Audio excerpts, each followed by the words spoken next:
The Noel Diary is a new Christmas film on Netflix. Let's see if it's worth your time.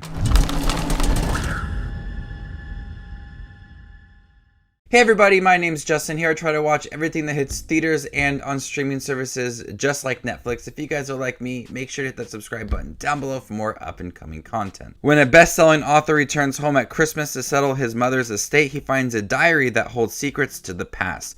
Question of the video: what is your favorite Netflix holiday film? Let me know in the comment section down below. There's no getting past that Christmas films on Netflix, Hallmark films, are just cheesy. They have to be romantic. They have to have this relationship that develops.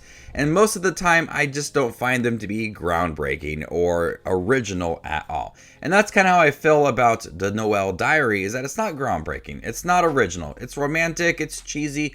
But I kind of like this film. I like the story for the most part. We have Jacob Turner, a best-selling author who meets Rachel, and she is trying to find her mother. Her mother was a nanny when she was 18 for Jacob's family when he was 4 years old.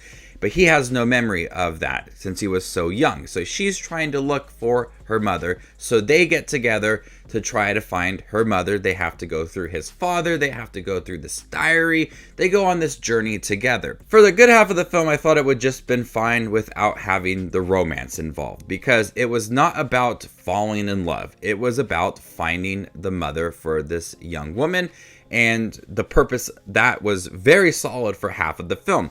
Then we have the romance aspect to it, which felt very forced, and like you just have to have it in here because it is a holiday film and we have to have the characters fall in love. I thought this film would have been so good if it didn't have that within here. If it just had Jacob helping Rachel and then she found her mother, all very heartwarming at the end. There you go. There's your Christmas movie. But of course, since it's a holiday film, we got to have that romance thrown into it. And I just think it didn't work. I didn't really find that the characters had a romantic connection.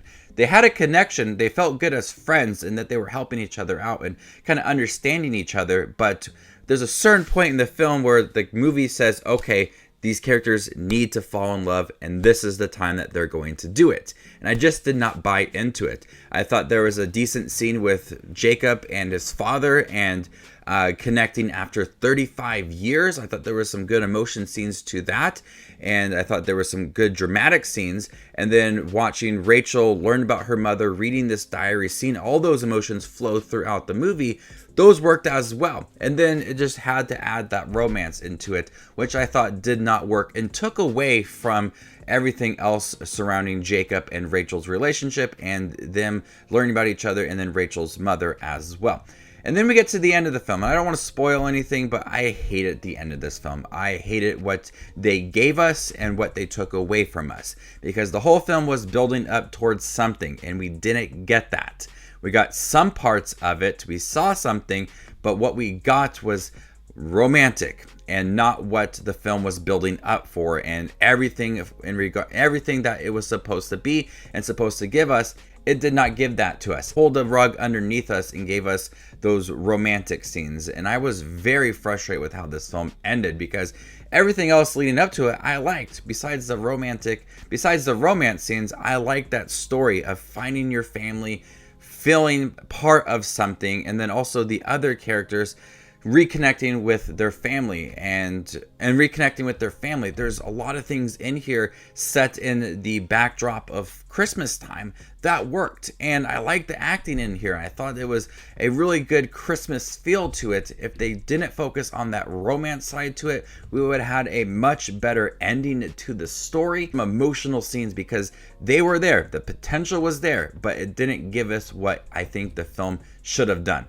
It should have been a completely different ending, a third act of the film. Get rid of those romantic scenes and focus solely on the parents and finding your family. That would have been a solid emotional way to end the film, but instead it focused on love, and I just think it did not work. But I did like the Noel Diary from, I guess, a good majority of the film. The connection between the characters, finding your family, all of that I thought was pretty decent. I like the Christmas feel to it. Justin Hartley and Barrett Doss have some good chemistry, and I like them in here. I think the acting is pretty good.